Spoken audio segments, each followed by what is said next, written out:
Welcome to खोलो किताब। आज हम क्लास 6 की वर्कशीट नंबर 34 करेंगे सामाजिक विज्ञान की, जो 18 नवंबर को आपको दी गई है। ये वर्कशीट हिंदी मीडियम के स्टूडेंट्स के लिए है। अगर आप इंग्लिश मीडियम के स्टूडेंट हैं तो आपको यहाँ एक लिंक दिख रहा होगा, जिस पे आप क्लिक करके इंग्लिश में इस वर्कशीट को सॉल्व होते हुए देख सकते हैं, समझ सकते हैं। अगर आप चैनल पे नए हैं तो इसको सब्सक्राइब कर दें और वीडियो पसंद आने पे लाइक, कमेंट और शेयर करना ना भूलें। तो चलिए स्टार्ट करते हैं। सबसे पहले विद्यार्थी अपना नाम लिखेंगे, यहाँ कक्षा अध्यापक का नाम हो जाएगा। तो इस वर्कशीट में हम उपविषय है इसका सरकार के प्रकार। जैसे कि आपने पिछली वर्कशीट में पढ़ा था कि किसी भी देश के सभी लोग एक साथ मिलकर रह सके, उसके लिए नियम बनाने होते हैं। इन नियमों को ही किसी भी देश का कानून कहा जाता है, जो अलग अलग देशों में अलग अलग तरीक़ों से बनाए जाते हैं। किसी भी देश में कानून बनाने तथा पालन करने की जिम्मेवारी कार्य सरकार की जिम्मेदारी होती है। अब ये देखिए, यहाँ पे वोटिंग का दिखा रखा है, लाइन में खड़े हैं सब, और ये आपका संसद दिखा रखा है, संसद भवन, जहाँ लोग मिलकर चुनावों के माध्यम से अपने प्रतिनिधियों, नेताओं को चुनते हैं और चुने हुए प्रतिनिधि मिलकर सरकार बनाते हैं। ऐसी सरकार लोकतांत्रिक सरकार कहलाती है। तो इसका उदाहरण क्या है? अपना भारतवर्ष है कि यहाँ लोकतांत्रिक सरकार है।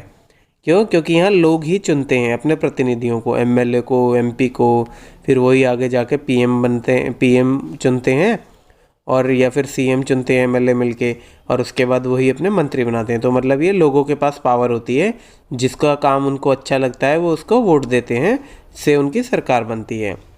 तो ये हो गया आपका लोकतांत्रिक तरीके से सरकार बनाना। फिर चुनी हुई सरकार एक निश्चित समय के लिए लोगों के लिए काम करती हैं। तो जैसे अब भारतवर्ष में 5 साल का है कि अगर स्टेट में भी कोई चुनी जाएगी सरकार तो भी 5 साल के लिए चुनी जाएगी, और सेंटर में चुनी जाएगी तो भी 5 साल के लिए चुनी जाएगी। सरकार के किए हुए कार्यों के विषय में लोग जानकारी ले सकते हैं तथा प्रश्न कर सकते हैं। लोकतांत्रिक सरकार का यही फ़ायदा होता है कि अब लोग डायरेक्ट नहीं पूछें तो उनके द्वारा चुने गए जो विधायक होते हैं, एमएलए होते हैं, एमपी होते हैं, वो कोई दिक्कत हो तो बात पूछ सकते हैं। अपने लास्ट कल की जो वर्कशीट थी सामाजिक विज्ञान की, उसमें हमने देखा भी था कैसे विधायक किसी दिक्कत की वजह से, जैसे पानी की कमी थी और हैजा बीमारी फैल रही थी, तो उसके लिए सरकार से प्रश्न पूछ रहे थे। तो ये सारी चीज़ें पूछ सकते हैं। सरकार के किए हुए कार्यों के विषय में लोग जानकारी ले सकते हैं तथा प्रश्न कर सकते हैं, तथा इन कार्यों को करने के लिए सरकार के पास कुछ अधिकार शक्तियों के रूप में भी होते हैं। मतलब कोई भी काम करने के लिए, जैसे अगर कोई बीमारी ज़्यादा बढ़ रही है तो डॉक्टरों की सैटरडे संडे की जो संडे की छुट्टी होती है वो कैंसिल कर सकते हैं कि आपको नौकरी करनी ही करनी है। ये सारी चीज़ें हैं जो सरकार के पास शक्तियाँ होती हैं, जो वो रूप कर सकते हैं। जैसे अभी लॉकडाउन लगाया था सरकार ने, या स्कूल ऑनलाइन कर दिए हैं, वो सारी चीज़ें इन शक्तियों के रूप में ही सरकार के पास शक्ति होती है। वो देश हित और जनता के हित के लिए ये कदम ऐसे उठा सकते हैं। देश के लोगों के बीच समन्वय बनाने के लिए सरकार नियम कानून बनाती है। समन्वय मतलब सबको समान, जो लिखित रूप में होते हैं, जो कानून होते हैं। अपने कॉन्स्टिट्यूशन की बुक है पूरी, उसमें सारे कानून लिखे हुए हैं। ये कानून सभी लोगों के बीच समान रूप से लागू होते हैं। मतलब कोई अमीर हो, कोई गरीब हो, सबको सेम सज़ा ही मिलने का प्रावधान बताता है अपना कॉन्स्टिट्यूशन। ऐसा नहीं कि किसी के पास पैसा ज़्यादा है तो उसको कम सज़ा मिलेगी और कोई गरीब है तो उसको ज़्यादा सज़ा मिल जाएगी, ऐसे। अब जिस देश में सरकार का चुनाव लोगों द्वारा मिलकर नहीं होता, सरकार के रूप में सभी निर्णय लेने वाले अधिकार केवल एक ही व्यक्ति, जिसे राजा रानी कहा जाता है, के पास होते हैं। अब कई वो तो लोकतंत्र सरकार का तो आपने पढ़ लिया, अब इसका हम पढ़ रहे हैं राजतंत्र सरकार का, जिसमें सिर्फ राजा और रानी के पास ही सारे अधिकार लेने के निर्णय होते हैं। इनका कोई चुनाव होता नहीं है।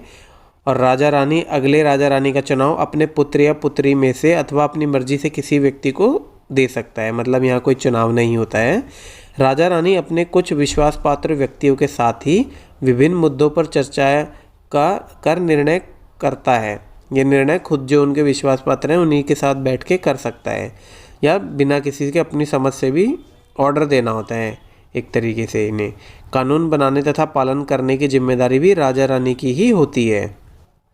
राजा रानी द्वारा लिए गए निर्णयों तथा किए हुए कार्यों के विषयों में लोग न तो जानकारी ले सकते हैं और न ही प्रश्न कर सकते हैं।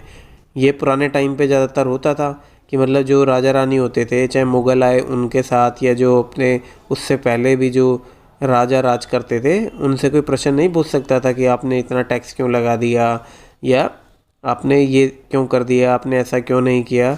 तो इसका तो मतलब था कि राजा के आदेश की अवहेलना और सीधा मृत्यु ही होती थी, उसको मार दिया जाता था। ऐसे देश की सरकार को राजतंत्र कहा जाता है। कैसे देश की सरकार को, जहाँ राजा ही चलता है, कोई इलेक्शन वगैरह नहीं होते और कोई प्रश्न नहीं पूछा जा सकता। तो आइए प्रश्न देख लेते हैं इसके बेसिस पे। प्रश्न, आप अपने देश में कैसी सरकार पसंद करोगे, लोकतंत्र अथवा राजतंत्र? कोई 2 कारण बताइए। तो आप खुद बताओ। जहाँ आपको बोलने का अधिकार नहीं होगा, जहाँ आप प्रश्न नहीं पूछ सकते, उस प्रकार की सरकार थोड़ा ना बनाना चाहोगे आप राजतंत्र। आप चाहोगे लोकतंत्र, जहाँ कानून भी ऐसा हो कि सबको समान अधिकार मिले, सबको कोई पनिशमेंट मिले तो एक जैसी ही मिले और सबको समानता के साथ दृष्टि से देखा जाए, कोई रंग भेद या आर्थिक या कोई भी प्रकार की आपके साथ दुर्व्यवहार ना हो किसी स्पेसिफिक के। तो हम सब लोकतंत्र की सरकार ही चाहेंगे। तो यही सब हम लिखेंगे। हम अपने देश में लोकतांत्रिक सरकार पसंद करेंगे क्योंकि इसमें नेताओं का चुनाव सब लोगों द्वारा मिलकर एक निश्चित समय के लिए होता है। साथ ही हम सरकार के किए हुए प्रश्नों के विषय में जानकारी ले सकते हैं तथा प्रश्न भी कर सकते हैं। तो 2 कारण पता चल ही गया, क्योंकि एक तो हम चुनते हैं सरकार को, नेताओं का चुनाव सब लोगों द्वारा मिलकर होता है, और दूसरा कारण क्या हो गया कि हम सरकार के कार्यों के बारे में जानकारी भी ले सकते हैं और उनसे प्रश्न भी पूछ सकते हैं। इसी के साथ हमारी ये वर्कशीट आज की कंप्लीट हुई। मिलते हैं नेक्स्ट वीडियो में नेक्स्ट वर्कशीट के साथ। Don't forget to like, comment, share and subscribe the channel. Thank you.